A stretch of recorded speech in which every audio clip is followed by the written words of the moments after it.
Welcome back, guys. Our playthrough of Kingdom Hearts 2. In the last episode, we took on Marluxia, stomped him pretty easily, sort of. It was kind of tough. The gimmick around that is to hit him or to defeat him before he hits you 90 times, which he's pretty swift. So he got me down to 27. We took him down, and that leaves now Vexen is the final absent silhouette that we have to face in Kingdom Hearts 2 before we can move on to bigger and better things. Just admiring how much treasure is in here. Jesus, that's a lot. Anyway, okay, so with Vexen, this is a special fight for me because I gave up in Rechain of Memories after coming across Vexen because I didn't have the right card set. That whole game was a disaster. I hated it. I didn't enjoy it. So I can finally get my revenge with Sora taking on Vexen, and I'm really looking forward to putting him in the ground once and for all. So without further ado, let's jump into it and see if we can beat him, his shield, and what's it called? The anti-form Sora that he's got working with him. Can't stand this guy. God, this guy is such a D-bag.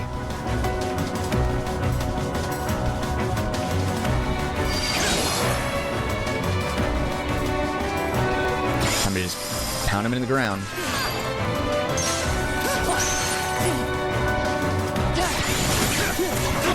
Break his shield. Dang it, that anti-form Sora is going to be in my way. He can thrash me big time with combos if I'm not careful. Damn it. This is it. Get that shield real quick. Just keep bashing him. He has a lot of health. I feel slow and sluggish. I wonder if it's something that he did. I may have to give some items to the others. Yeah, he got crushed really fast. Damn.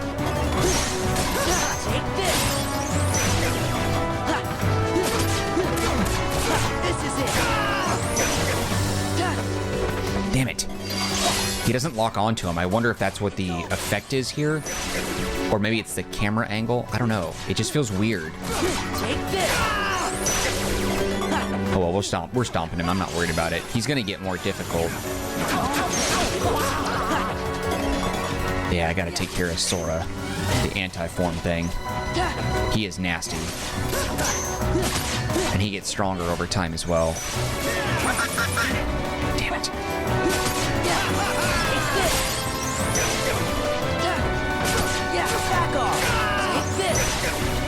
Nice. We're going to take him down quickly. Marluxia was definitely a challenge, but it wasn't that bad. Beat him first try, which was great. Okay, this is good. All right, sweet. That was fast and in under 5 minutes. Gained an armor slot. Cool, cool, cool, cool, cool, cool, cool, cool, cool, cool, cool. Stoked on that. Yeah, get out of here, bitch. Would have whooped your ass in Rechain if it wasn't for the stupid card decks we had to use. I think that's all of them now. For sure.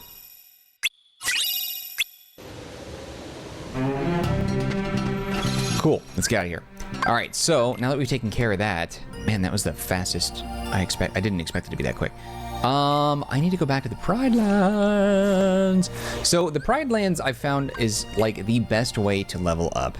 And I'm going to fill this like with my kind of process because I got up to level 90 really, really freaking quickly. So I'll kind of show you what I did if you care. If not, that was it. That was a fight. That was a thing. That was all we had to do. Let's go to Sora. He had an armor slot. We have something here. Defense as well as thunder and dark resistance. I'm good with that. I might need to get some better items though at some point. His abilities. Yeah, where he's got 1 point left. Okay. Okay, so what I found was beneficial. Let's save it and then I'll show you. So at the top of Pride Rock, the peak of it, as it were, in the Pride Lands here, there is a collection of like bee bird heartless things, whatever. Bees, birds, whatever you want to call them. They look like birds, but they act in swarms. I don't know, they're really weird. But in here, if you go to the top, every once in a while, you'll see a massive swarm of 260 some odd heartless, I think.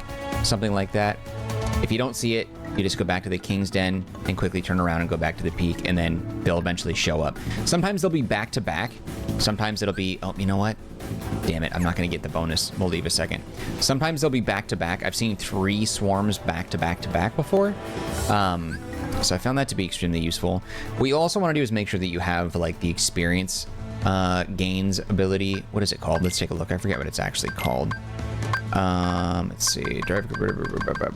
Experience boost. There you go. The experience boost, you want that to be equipped, and you want to make sure that whoever's in your party, I just did it for all 3, Donald, Goofy, and Simba.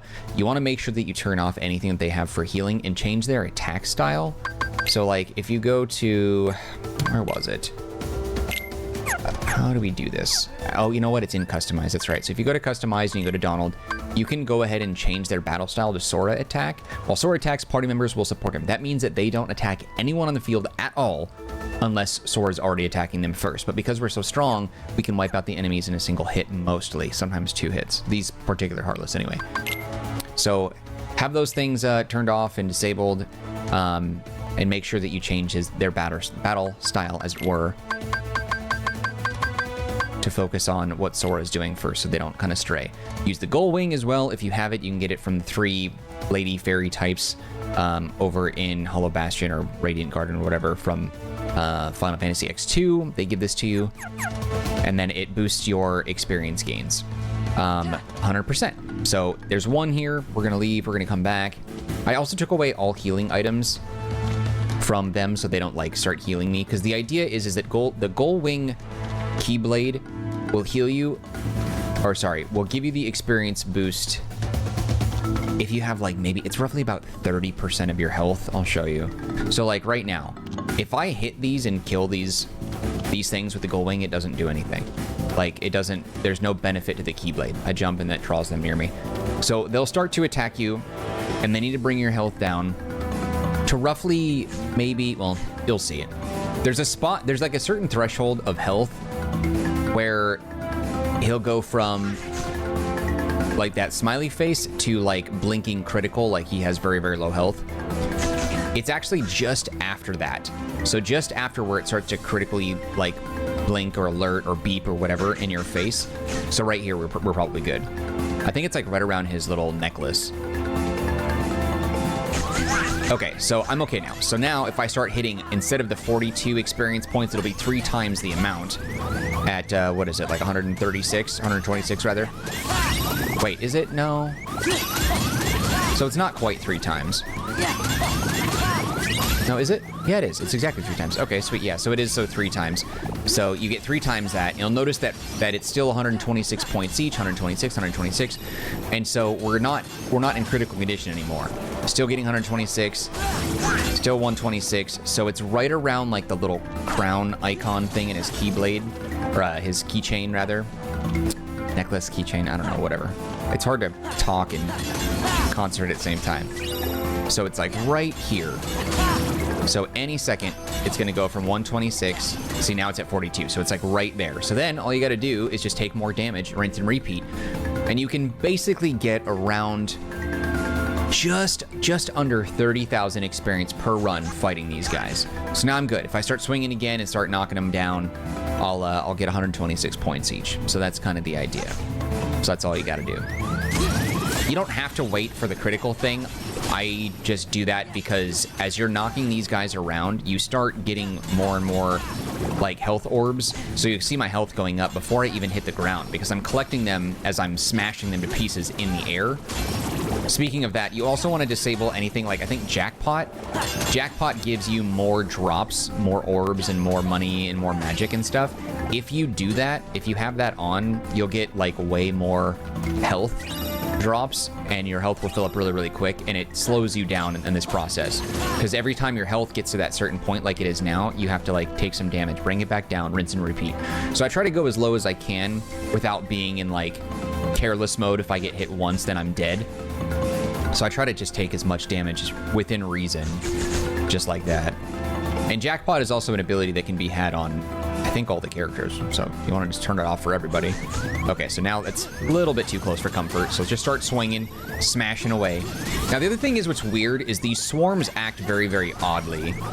Not every single one of the Heartless that you see on screen is attackable yet. There's only like maybe 11 or 12 at any given point that are something that you can hit. And you have to clear the field of the ones that you can fight before the next bit of the swarm comes down, and then you can fight them.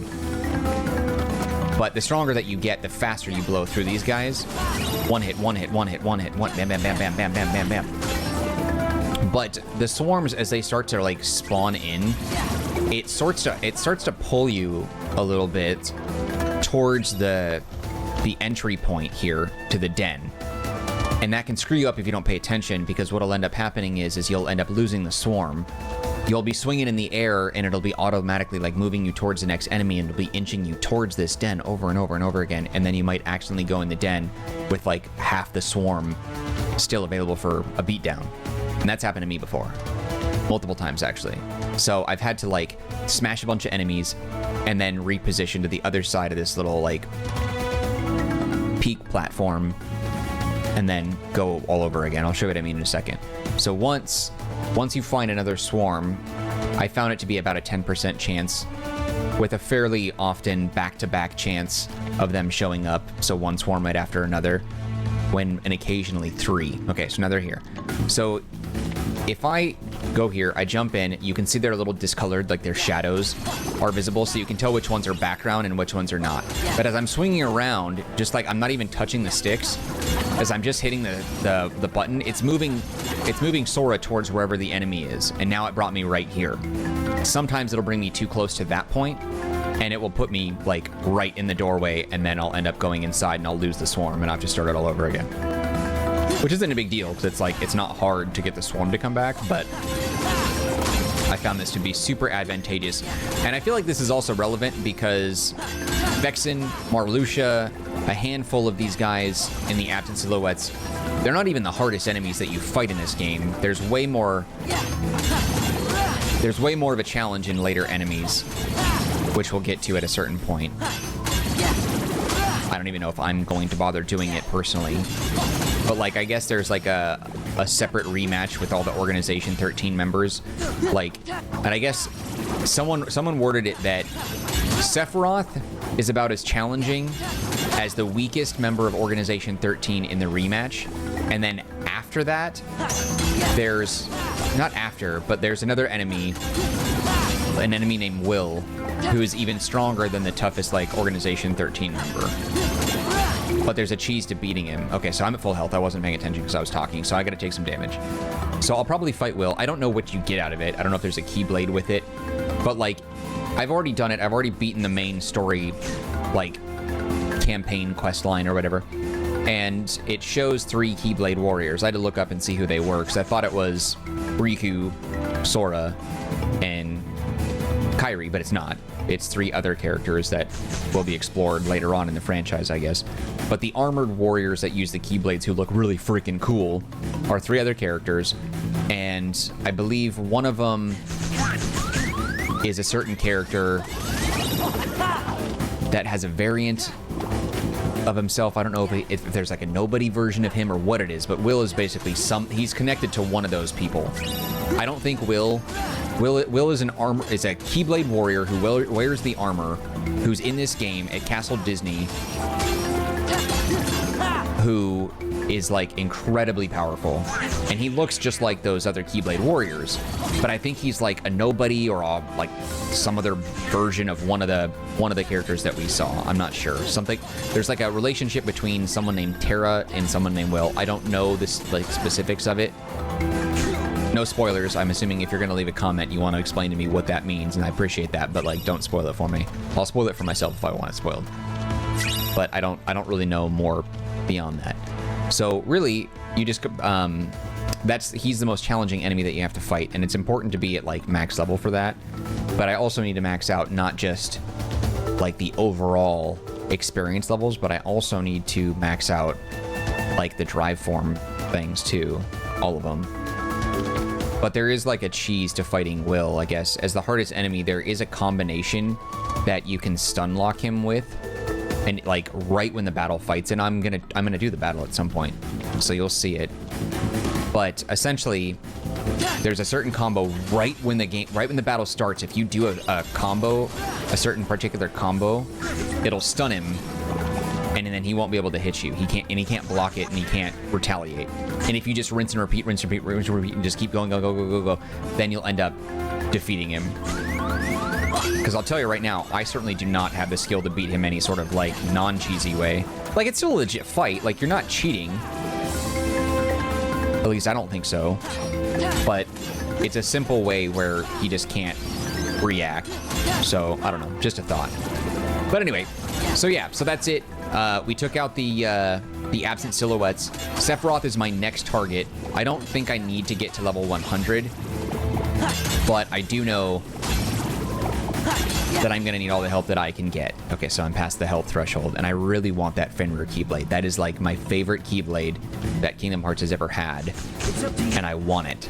Even though it sucks is like, I could have probably gotten it earlier and used it a little bit more frequently in the game, but like, I just wasn't strong enough. I think I was like level 50-something by the time I beat like the main story and took on Xemnas. So like, they're not even fighting. There we go, level 91. Okay, and I'm past the health threshold. So anyway, I'm gonna keep focusing on this, grinding out a little bit more. I probably won't be at level 100 by the time I take on Sephiroth. I'm gonna try and do my best to be close. Sometimes I jump here, because like, if they don't attack me, I try to get their attention, so I just like jump and wait for them to hit me. But anyway, I don't know if I'll be level 100 when I fight Sephiroth. I have everything that I need, I think, to beat him, except skill. I don't have that. But I will face him. I will get that Fenrir Keyblade one way or another. It'll probably take me more than one attempt, but we will do it. So, anyway. That is a wrap on this episode of our playthrough of Kingdom Hearts 2. I'll do this grinding off screen. I just wanted to kind of explain my process if you cared. Otherwise, if you enjoyed this episode, you can show your love by hitting the like button. Do not forget to subscribe. Any feedback for me, leave in the comment section. I'll get back to you as soon as possible. Also, don't forget to take a look at the description box. There's some links that might be of interest to you. One of which is a link to the Marcanine community Discord server. If you want to be part of that group, you can chat with me directly. Otherwise, just know that I appreciate you and your time, and hope to see you when we continue with more of our playthrough of Kingdom Hearts 2. Alright guys, that's it for me. Take care, be well. I'll see you next time.